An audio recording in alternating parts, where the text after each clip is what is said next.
With Impowr, you can easily import spreadsheet files in CSV, XLSX, ODS, and XLS format to Salesforce. For this example, we'll be importing a spreadsheet of leads. To begin, simply drag and drop your spreadsheet file into Salesforce. Impowr supports multi-sheet workbooks, so you can select the specific sheet you'd like to import. Next, choose the Salesforce object that you want to import to. With Impowr, you can import to any standard or custom object. Impowr allows you to insert, update, or upsert data. For this example, we'll select Insert. Now it's time to map your spreadsheet columns to Salesforce fields.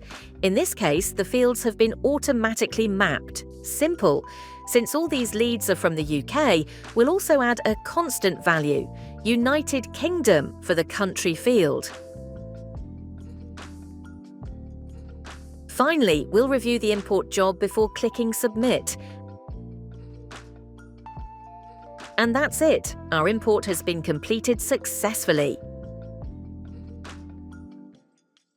Impowr, available on the Salesforce App Exchange.